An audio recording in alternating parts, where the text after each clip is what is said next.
அனைத்து நல்லுள்ளங்களுக்கும் வணக்கம். நான் ஆர்கே பேசுகிறேன். வீக் மாசமோட நெக்ஸ்ட் சேனல் வழக்கமாக உலக செய்திகள். இன்றைய சிறப்பு செய்திகள். ஆப்ரேஷன் எக்கனாமிக் அவுட்காஸ்ட் யார் சொன்னது? அமெரிக்கா சொல்லியிருக்காங்க. முழுமையாக பொருளாதார தடைகளை எப்படியெல்லாம் விதிக்க போகிறோன்னு சொல்லிட்டு அமெரிக்கா நேற்று இரவு கம்ப்ளீட்டாக அனௌன்ஸ் பண்ணிட்டாங்க. நம்ம பல உலக செய்திகள் பார்க்க வேண்டியது, ஆனால் காலத்தின் கட்டாயம் இந்த முழுமையான தொகுப்புகளை பார்க்க வேண்டியது சால சிறந்தது. ஏனென்றால் அமெரிக்கா எந்த வகையில் பொருளாதார தடையை போட போகிறாங்க, என்னெல்லாம் சொல்லியிருக்காங்க, சீனாவுக்கான எச்சரிக்கைகள் என்ன, இதுக்கப்புறம் ஈரானை எப்படி நெருக்கடி கொடுக்க போகிறாங்க, ஈரான் எப்படி சமாளிக்க போகிறாங்க, ஒருங்கிணைந்த ஒரு முழு தொகுப்பாக பார்த்துடலாம். மற்ற பதிவுகள் ஒரு சில முக்கிய நிகழ்வுகளையும் பார்த்து விடலாம். ஸோ பதிவுக்குள்ளே போகிறதுக்கு முன்பு நீங்கள் நம்ம சேனலை சப்ஸ்கிரைப் பண்ணலாம். சப்ஸ்கிரைப் பண்ணிட்டு வாங்க. மறக்காம பெல் பட்டன் கிளிக் பண்ண ஆல் ஆப்ஷன்ஸ் கொடுங்க. வீடியோ கொடுக்கலாம்.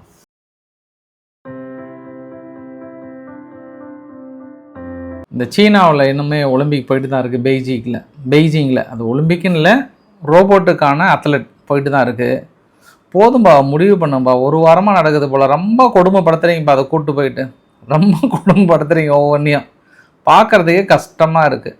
ஒவ்வொரு பாக்ஸிங்லேருந்து டேபிள் டென்னிஸ்லேருந்து இன்னும் கண்டினியூவாக போயிட்டே தான் இருக்குது. ஒரு பெரிய மெகா ஈவெண்ட்டாகவே அரேஞ்ச் பண்ணி இருந்துக்கிறாங்க பெய்ஜிங்லன்றது ஒரு கூடுதல் தகவல். அந்த நான் பார்த்து கண் கலங்கி அந்த காட்சியை நீங்களும் பாருங்கள். பாவம் எப்படியெல்லாம் கஷ்டப்படுதுன்னு பாருங்கள். அது ஒன்று. இரண்டாவது பதிவு, உத்தரப்பிரதேசில் கான்பூர் பக்கத்தில் என்ன பன்கி ஏரியா அது பேர் வந்து. இந்த வீடியோ பதிவு நீங்கள் பார்க்குறீங்கள, இந்த வீடியோ பதிவு அந்த குறிப்பிட்ட கம்பெனி சாக்லேட்லாம் எக்ஸ்பைரி ஆகிடுச்சு, சேல்ஸ் பண்ண முடியல. எக்ஸ்பைரி ஆனதுனால வந்து ஒரு இடத்துல கொட்டிட்டாங்க. அதை ஓடி போயிட்டு அள்ளுன்னு அள்ளிட்டு போகிறாங்களே. இவங்களை என்ன நம்ம சொல்கிறது? மக்கள் இவ்வளோ பஞ்சத்தில் இருக்காங்களா? அதுவும் நல்ல மோட்டார் வெஹிக்கிளில் காரில் வந்தவங்க கூட எடுத்த மாதிரி எனக்கு தெரியுது. அது தெரியாமல் கொட்டலை, அவங்க எக்ஸ்பைரி ஆகி கொட்டி இருக்கிறாங்க. அந்த சாக்லேட்டை நீங்கள் எடுத்துகிட்டு போகிறீங்க அப்படின்னா நம்ம ஒன்றும் சொல்கிறதுக்கு இல்லைங்க. ரொம்ப ஒரு வருத்தமான பதிவாக இருந்தது. நம்ம இந்தியாவில் கான்பூரில் நடந்த சம்பவம் ஒன்று. இன்னொரு சம்பவம் இதே மாதிரி நடந்தது. மகாராஷ்டிராவில் பெட்ரோல் ஏற்றிட்டு போனால் ஒரு வண்டி கவுந்துருச்சு சைடு வெளியே அவுட்டரில். உடனே மக்கள் பக்கெட்டு கேனெல்லாம் ஓடி வராங்க. காவல்துறை எவ்வளவோ தடுத்து பார்க்குது. அப்புறம் ஒரு ரொம்ப கஷ்டப்பட்டு தான் கண்ட்ரோலுக்கு கொண்டு வராங்க. இந்த மாதிரியான இன்சிடெண்ட் உகாண்டா இந்த போன்ற நாடுகள்லாம் நம்ம தொடர்ந்து பார்க்குறோம். 50க்கும் 100க்கும் மேற்பட்ட மக்கள் ஏதோ இலவசமாக கிடைக்குதே, நீங்கள் பாட்டு போய் பெட்ரோல் பிடிக்கிறீங்க. யாராவது ஒருத்தன் தொலைவா ஏதாவது ஒன்று பற்ற வச்சுட்டா எவ்வளோ மக்கள் இறக்கிறது, என்ன ஆகிறது, எதுவுமே பார்க்குறதில்ல. இப்படி எக்ஸ்பைரி ஆன சாக்லேட்டாக இருந்தாலும் சரியே, அது பெட்ரோல் டேங்க் கவுந்தாலும் சரி, தன் உயிரை விட துச்சமாக எண்ணி இது போய் சாதாரணமாக எடுத்துகிட்டு போகிறீங்களே என்று ஆழ்ந்த வருத்தத்துடன் இந்த பதிவை நான் தொடங்க விரும்புகிறேன்.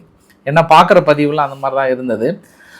அமெரிக்கானுடைய ட்ரெஸரி ஸ்காட் பெசன்ட் அவர்கள் ஈரான் மீது இருக்கக்கூடிய முழு பொருளாதார தடையை, அதாவது ஆப்ரேஷன் எக்கனாமிக் அவுட்காஸ்ட் அப்படின்னு ஒரு பேரை வைத்திருக்கிறார்.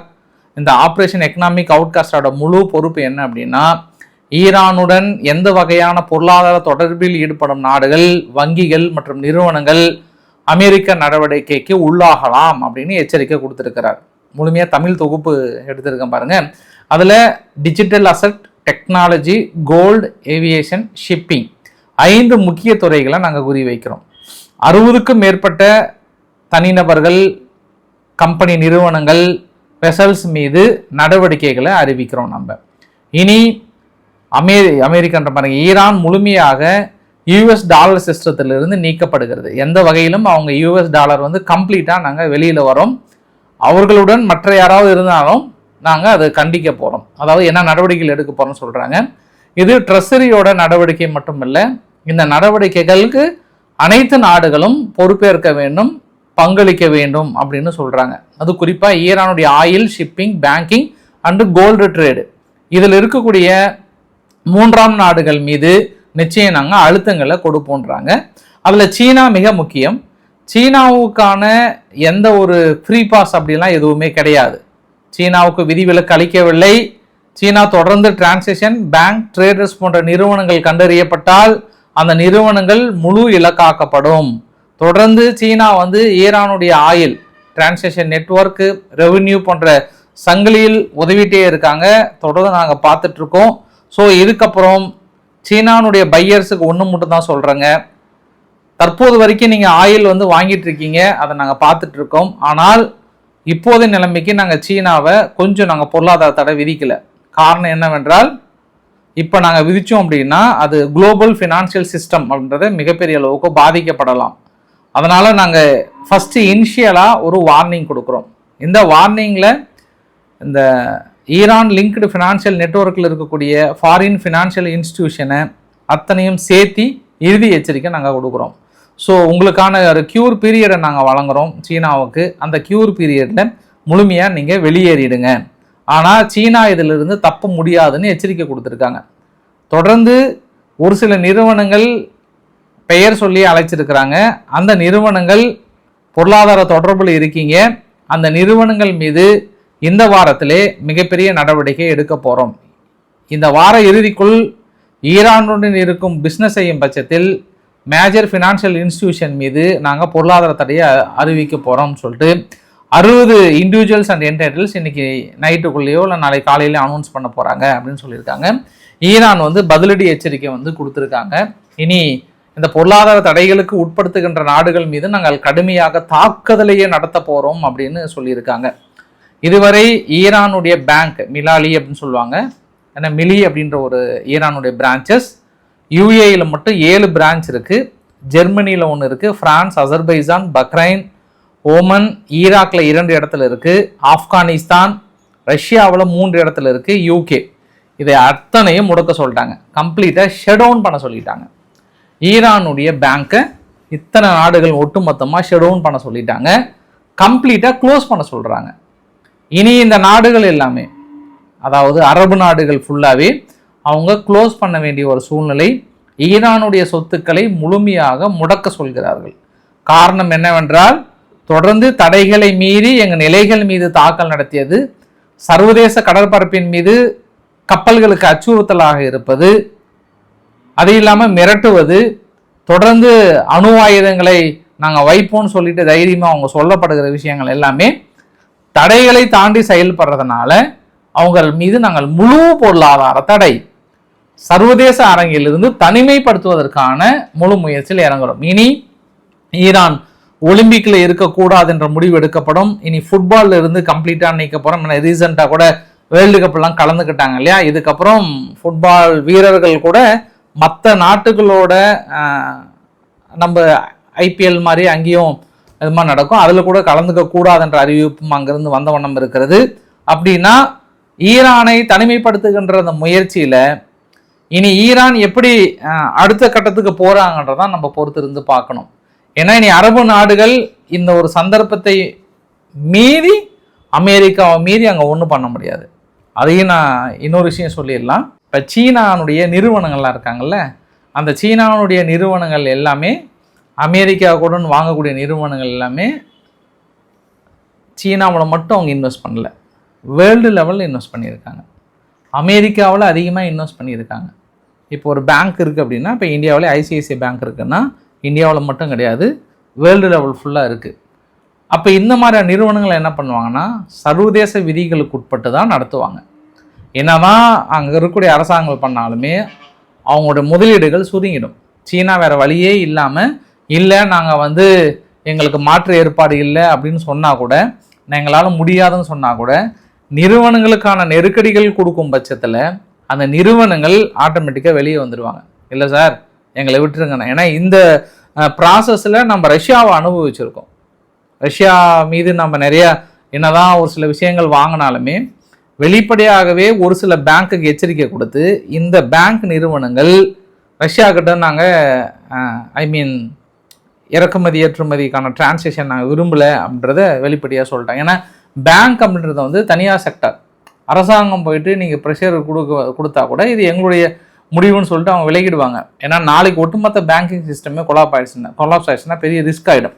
அந்த வகையில் சீனா பேக் போனாக இருந்து வாங்கினா கூட இந்த பொருளாதார தடைக்கு அவங்க ஏற்றுதான் ஆக வேண்டும், வேறு காலத்தின் கட்டாயம். ஆனால் இது எல்லாம் தாண்டி அவங்க எப்படி சஸ்டைன் பண்ணுறாங்க அப்படின்றத நம்ம பொறுத்து இருந்து பார்க்கலாம். இப்போ நம்ம அரபு நாடுகள் எடுத்துக்கணும் அப்படின்னா பல பில்லியன் கணக்கில் ஈரானுடைய சொத்துக்கள் இருக்கிறது, நிறைய அவங்க டெபாசிட் பண்ணியிருக்காங்க, கோல்டு டெபாசிட் பண்ணியிருக்காங்க, யூஏயில் பண்ணியிருக்காங்க, துபாயில் பண்ணியிருக்காங்க, சவுதியில் பண்ணியிருக்காங்க. இதை அத்தனை சொத்துக்களும் முடக்கிறாங்க. இவங்க ஒரு 60 இண்டிவிஜுவல் சொல்கிறாங்கல்ல, 60 கம்பெனி நிறுவனங்கள் சொல்கிறாங்கல்ல, இந்த 60 நிறுவனங்கள் மற்ற நாடுகளையும் இன்வெஸ்ட் பண்ணியிருக்காங்க. அந்த இன்வெஸ்ட்மெண்ட்டை ஒட்டுமொத்தமாக முடக்க போகிறாங்க. இது எல்லாமே ஆரம்ப கட்டத்தில் ரஷ்யா மீது இந்த மாதிரியான தடைகள் விதிக்கப்பட்டது. அப்போ ரஷ்யா வந்து சஸ்டைன் பண்ணுறதுக்கு கொஞ்சம் ஒரு 6 மாதம் எடுத்துக்கிட்டாங்க. திடீர்னு அடின்னு அடித்ததுனால சஸ்டைன் பண்ணுறது கொஞ்சம் ஒரு வாரம் எடுத்துக்கிட்டாங்க. பட் அதுக்கப்புறம் ரஷ்யா வந்து இந்த சைடில் வந்து நிறைய ரிலேஷன்ஷிப் ஏற்படுத்தி தொடர்ந்து வாங்கிட்டு கூட எல்லாம் ஏற்றுமதி இறக்குமதியில் அது இல்லைன்னா ரொம்ப மோசமாக பாதிப்படைஞ்சிரும். அதனால் அந்த தடைகளை ஒரு சில தடைகளை ரொம்ப ஸ்ட்ரிக்ட் பண்ண முடியாமல் தவிர்த்துட்டாங்க. ஆனால் ஈரானுடைய ஆயில் இல்லாமல் இப்போ முடியுமானா சீனாவை தவிர மற்ற எல்லா நாடுகளும் கிட்டத்தட்ட ஓகே பண்ணிட்டாங்க. இந்தியா நம்ம இன்னும் ஈரான்கிட்ட வாங்க ஆரம்பிக்கல. பட் சீனா 90% அவங்க வாங்கியிருக்காங்கன்னும் போது அவங்க மற்ற நாடுகளை நோக்கி போகும்போது குரூடாயிலோட விலை ஏறும். அப்படி இல்லை என்றால் மாற்று வழி உங்களுக்கான கியூர் பீரியடை நாங்கள் கொடுக்குறோன்னு சொல்கிறாங்க. இது ஈரானுக்கான மிகப்பெரிய ஒரு இழப்பு. ஜனவரி 1, 2025 ஈரானுடைய பொருளாதாரம் கிட்டத்தட்ட வீழ்ச்சி வர ஆரம்பித்து விட்டது. இப்போ ஆல்மோஸ்ட் கீழே வந்துடுச்சு மிகப்பெரிய அளவுக்கு. அதாவது நம்ம ஏற்கனவே சொன்னோம், கெஸ்ஸிங்கில் 20 லட்சம் அமெரிக்காவுடைய $1 ஈரான் கிட்டத்தட்ட 20 லட்சம் வருவதற்கு வாய்ப்புகள் கிட்டத்தட்ட நெருங்கி விட்டது. இப்போ கேள்விப்பட்டேன் 20,40,000 பக்கம் போயிடுச்சுன்ற மாதிரிலாம் சொல்கிறாங்க. அந்த அளவுக்கு கடந்து போயிட்டு இருக்கு. நினச்சி பாருங்கள், $1 இவ்வளோ அப்படின்னா நம்ம 95 இருக்கும். அப்படின்னும் போது 20 லட்சம்னா இமேஜினே பண்ண முடியாத ஒரு பொருளாதார நெருக்கடி. இன்றைக்கி தான் பார்த்தேன் நான், ஈரான்லேருந்து பதிவுகளாக வந்த வண்ணம் தான் இருக்குது. நிறைய பெட்ரோல் பங்குகளை, கேஸ் ஸ்டேஷனை க்ளோஸ் பண்ணியிருக்காங்க. ஏன்னா ஈரான் முழுமையாக தற்சார்புடைய நாடானா இல்லை கேஸ் எல்லாம் கொஞ்சம் இறக்குமதி பண்ணுறாங்க, எல்லாமே இறக்குமதி பண்ணுறாங்க. அது எல்லாமே பெருசாக பாதிப்படைஞ்சிருக்கு. நிறைய பேங்க் வந்து க்யூவில் இருக்குது, பெட்ரோல் பங்க் நிறைய க்யூவில் இருக்குது. அது எல்லாமே போட முடியலன்ற செய்திகள் அங்கேருந்து வந்த வண்ணமாக இருக்கிறது. பட் அதையெல்லாம் தாண்டி நாங்கள் சமாளிக்க போகிறோம். அமெரிக்காவுடைய தடைகளுக்கு எந்த நாடுகள்லாம் உட்படுத்துகிறாங்களோ அந்த நாடின் மீது நிச்சயமாக நாங்கள் அறிவிக்கப்படாத தாக்குதலை நடத்துவோம். அது பங்காளிகளாக இருந்தாலும் சரி, யாராக இருந்தாலும் சரியே அப்படின்னு சொல்லியிருக்காங்க.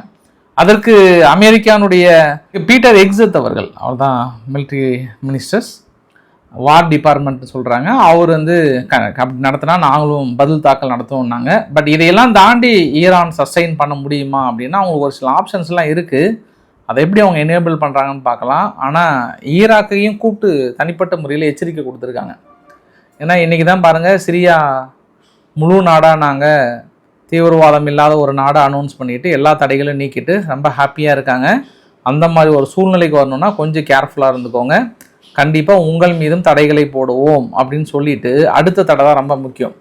இப்போ ஈரான் அனுமதிக்கிறாங்கன்ற பேரில் ஈரானிடம் அனுமதி பெற்று வருகின்ற கப்பல்கள் நிறுவனங்கள் மீதும் நாங்கள் இனி தடைகளை விதிக்க போகிறோம் அப்படின்னு சொல்லி அடுத்த ஒரு குண்டை போட்டாங்க. இப்போ அதுக்கு இவங்க என்ன சொல்லிட்டாங்கன்னா, எங்கள் நிறுவனங்கள், அதாவது தடை, நாங்கள் எங்கள் பர்மிஷன் இல்லாமல் வர நிறுவனங்கள் மீது நாங்கள் தடை விதிக்கிறோம், அதை மீது நாங்கள் தாக்கல் நடத்துகிறோம் இவங்களும் பதிலுக்கு சொல்லியிருக்காங்க. அதனால் இன்னும் ஒரு 2-3 நாட்கள் படு உக்கிரமாக மாறப்போகிறது. அடுத்த லெவல் என்ன பண்ண போகிறாங்கன்னு தெரியல.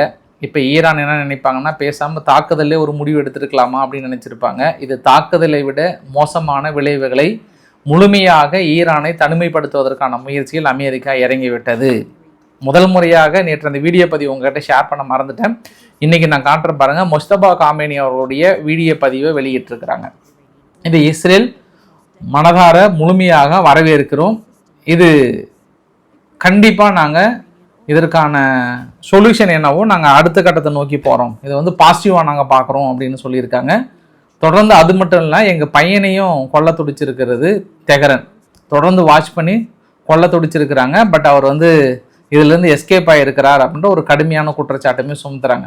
தொடர்ந்து இன்றைக்கி கூட கப்பல்கள் அங்கிருந்து வருவதற்கான முயற்சிகளை மேற்கொண்டாங்க. பட்டு முந்தானேத்தும் அதுக்கு முந்தைய நாளும் 23-22 கப்பல் போனது, நேற்று 8 தான் போனது. இன்றைக்கி காலையிலிருந்து இந்த பொருளாதார தடை விதிச்சதுக்கப்புறம் எதுவும் வந்த மாதிரி தெரியல. இரவு பதிவில் உங்ககிட்ட சொல்கிறேன். அமெரிக்காவுடைய ஜார்ஜ் டபிள்யூ புஷ் முழுமையாக தனது களத்தில் இறங்கியிருக்கோம். கிட்டத்தட்ட நாங்கள் களத்துக்கு வந்து 71 கமர்ஷியல் வெசல்ஸை வந்து திருப்பி அமைச்சிருக்கிறோம் அப்படின்ற மாதிரி வந்து சொல்லியிருக்காங்க. தொடர்ந்து நாங்கள் பணியில் ஈடுபட்டு கொண்டு இருக்கிறோம். இனி ஈரானுக்கு தொடர்புடைய கப்பல்கள், பொருளாதார தடை விதிக்கப்படுகிற கப்பல்கள் இந்த ஏரியா பக்கம் நெருங்கவும் முடியாது, எங்களை ஏமாற்றவும் முடியாது. தொடர்ந்து கண்காணிப்பில் ஈடுபட்டு கொண்டிருக்கிறோம். தேவைப்பட்டால் தாக்குதல் நடத்தவும் உத்தரவு கொடுக்கப்பட்டிருக்கிறது. மீண்டும் ஒரு உயிர் பெற்றிருக்கிறது அங்கே மிடில் ஈஸ்ட் பகுதியில் அப்படின்னு சொல்ல முடியும். சரி, அடுத்து நேற்று ஹவுதிகள் கிளைம் பண்ணாங்களே அப்படின்னாங்கன்னா, ஹவுதிகள் 1100 கிலோமீட்டர் தள்ளி தாக்கல் நடத்தியது உண்மைதான். அந்த கப்பல் ஆல்மோஸ்ட் மூழ்கிற கண்டிஷனில் தான் இருக்குன்னு சொல்லியிருக்காங்க. அது இல்லாமல் சவுதியினுடைய எல்லை பகுதி 2 பகுதி ஒட்டி அடுத்தடுத்து தாக்கல் நடத்தினதில் பெரிய பாதிப்புகள். அதனால் ஆப்பிரிக்காவிலிருந்து கிட்டத்தட்ட 9 சவுதியினுடைய VLCC கப்பல், 5 டேங்கர் வந்து ஏசியாவுக்கு போக வேண்டியது, 4 கப்பல் வந்து கிட்டத்தட்ட அங்கே உள்ளே போகிறதே வந்து அபாண்டன் பண்ணிட்டாங்க. கம்ப்ளீட்டாக போயிட்டு மாற்றுப்பாதையை அரேஞ்ச் பண்ணி வேறு இடத்துல ஹோல்டு பண்ணுறாங்க. ரெட்சி கடல் பகுதியாக சவுதிக்கு போக வேண்டியது கம்ப்ளீட்டாக ஹோல்டு பண்ணிட்டாங்க ஹவுதிகளோட மிரட்டல்னால. தொடர்ந்து சனா வந்து கொண்டாட்டத்தில் குதிச்சுட்டு இருக்காங்க. காரணம் birthday of Muhammad. Birthday of முகமதுக்கு செலிப்ரேஷனை கொண்டாடி தீர்க்குறாங்க. மிலாதி நபி வருது இல்லையா, அதுக்கு அவங்க முன்கூட்டியே செலிப்ரேட் பண்ணுறாங்க. மீது நடத்தப்பட்ட தாக்குதல்லாம் அதெல்லாம் கொஞ்சம் ஹோல்டு பண்ணிட்டாங்க. இலையே கொண்டாடுங்களே அப்படின்னு கொண்டாடிட்டு இருக்கிறாங்க. அதுக்கான பதிவுகள். இஸ்ரேல் தொடர்ந்து காசா, சென்ட்ரல் காசா மீது நேற்றும் ஒரு தாக்கல் நடத்தினாங்க. இன்றைக்கி ஒரு ரெஃப்யூஜி கேம்ப் மீது தாக்குதல் நிகழ்த்திட்டு தான் இருக்காங்க. கொஞ்சம் கூட குறையவே இல்லை. சதன் லெபனான் மீதும் இஸ்ரேல் தொடர்ந்து தாக்கல் நிகழ்த்தி கொண்டே இருக்கிறது. பேச்சுவார்த்தை எந்த முடிவும் எட்டப்படவில்லை, தாக்குதலும் குறையவில்லை. இப்போ உக்ரைனுடைய ஒரு சில செய்திகளை சொல்லிட்டு முடிக்கணும்னு நினைக்கிறேன் நான். குறிப்பாக ஸ்பெயின் அண்டு ஃப்ரான்ஸ் ரொம்ப காட்டுத்தீயால் ரொம்ப ஒரு மாதிரி ஃபுல்லாக காலி ஆகிடுச்சு இல்லையா. அவங்களுக்கு ஒரு ரிலீஃபான செய்தி என்னென்னா, நேற்று ஸ்பெயினில் பெரிய மழை, எல்லாமே ஆலாங்கட்டி மலை, இவ்வளோ சைஸ் மலை எல்லாமே. கிட்டத்தட்ட 11க்கும் மேற்பட்ட ஒரு இன்ஜூர்டு, நிறைய பாதிப்பு ஏற்பட்டிருந்தா கூட அந்த பூமி, சூடாக இருந்த பூமி குளிர் காற்றால் தணிந்தது அப்படின்னு போட்டிருந்தாங்க. ஃப்ரான்ஸ்லேயும் பார்த்திங்க அப்படின்னா பெரிய ஒரு, அதாவது சூறாவளி மாதிரி ஏற்பட்டு பெரிய பாதிப்பு தான். இருந்தாலுமே ஃப்ரான்ஸுமே கொஞ்சம் ஒரு சில பகுதியில் தணிந்ததாக சொல்கிறாங்க. அதாவது வெப்பம் தணிந்து மழைக்கான வாய்ப்புகளையும் மழைக்கான சூழலும் ஏற்பட்டிருக்கிறது. ஆனால் 5லேருந்து 6 பேர் பக்கம் இருந்து போனதாக சொல்கிறாங்க ஃப்ரான்ஸில். அப்படி இருந்தால் கூட ஸ்பெயினையும் ஃப்ரான்ஸும் வரவேற்கும் விதமாக அந்த வெப்ப அலையிலிருந்து தப்பித்திருக்கிறார்கள் அப்படின்னு சொல்ல முடியும். இது அங்கே இருக்கக்கூடிய பதிவுகள் வந்த வண்ணமாக இருக்கிறது. இன்னொன்று கூட ஜார்ஜியா இருக்கு இல்லையா, ஜார்ஜியானுடைய சேர்மன், அதாவது எலெக்ஷன் கமிஷனுடைய சேர்மன், இதற்கு முன்பு ஒருதலைபட்சமாக இருந்தார் அப்படின்னு சொல்லிட்டு ரொம்ப நாளாக பொதுவெளியில் வராமல் இருந்தார். திடீர்னு இப்போ வந்ததுனால கோபம் அடைந்த ஒருத்தர் போயிட்டு கருப்பு மை அடிச்சிட்டாரு. அது அங்கே இருக்கக்கூடிய சம்பவமாக நம்ம பார்க்கலாம். நேற்று ஒரு பதிவு உங்ககிட்ட மிஸ் பண்ணிட்டேன். உக்ரைனுடைய ஆளில்லா அந்த கிரவுண்டு வெஹிக்கிள்ஸ் உலகின் நாடு அனௌன்ஸ் பண்ணியிருக்காங்க. ஆளில்லாத கிரவுண்டு வெஹிக்கிளை இந்த அளவுக்கு பொதுவெளியில் நீங்கள் அடுத்து என்ன பண்ண போகிறோன்ற மாதிரியான ஒரு அனௌன்ஸ்மெண்ட் அந்த வீடியோ பதிவும். ஸ்ட்ரோம் ஷேடோ, உக்ரைனுக்கான ஸ்பெஷல் ஸ்ட்ரோம் ஷேடோவை உற்பத்திக்கான பர்மிஷனை கொடுக்குறாங்க உக்ரைனுக்கு. நேற்று பன்ஹம் அவர்கள் போயிருந்தார் இல்லையா, இல்லையே கொண்டாடலையே நண்பா, என்ஜாய் பண்ண நண்பா அப்படின்னு கொடுத்துருக்காங்க. இன்றைக்கி ரஷ்யா என்ன பண்ணிட்டாங்க, சரி இதுக்கப்புறம் யூகேனுடைய ப்ரொடக்ஷன் யூனிட் உக்ரைனில் எங்கெல்லாம் இருக்கோ தேடி தேடி அடிப்பதற்கான உத்தரவுகளை கொடுத்துருக்கிறது. நம்பர் 1.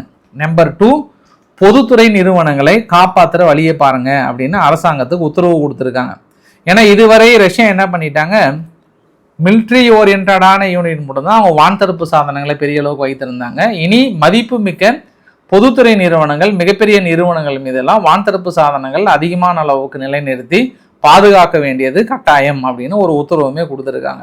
ஏன்னா தொடர்ந்து அடுத்தடுத்த வைல்டு பெரிஸுக்கு அப்புறம் ஓசோன் அப்படின்ற அடுத்த நிறுவனத்தின் மீது அடித்ததுனால நிறைய அங்கே கொஞ்சம் எல்லாம் கலக்கத்தில் இருக்கிறாங்க ரஷ்யாவுக்குள்ளாரன்றதும் கூடுதல் தகவல். நேற்று இரவோடு இரவாக டினிப்ரோ அப்படின்ற பகுதியில் 2 ஷாப்பிங் சென்டர் மீது மிக கடுமையான தாக்கலை நிகழ்த்தி இருக்கிறது ரஷ்யா அப்படின்னு சொல்ல முடியும் நம்ம. இது அங்கே இருக்கக்கூடிய ஒட்டுமொத்த பதிவுகளும் இரவு பதிவில் ரொம்ப டீட்டெயிலாகவும் தெளிவாகவும் பார்த்துடலாம் நம்ம. ஸோ பதிவுக்குள்ளே பிடிச்சிருந்தா லைக் பண்ணுங்கள், ஃப்ரெண்ட்ஸுக்கு ஷேர் பண்ணுங்கள், சப்ஸ்கிரைப் பண்ணுங்கள். ரவிக் மார்க்கெட். நன்றி, வணக்கம்.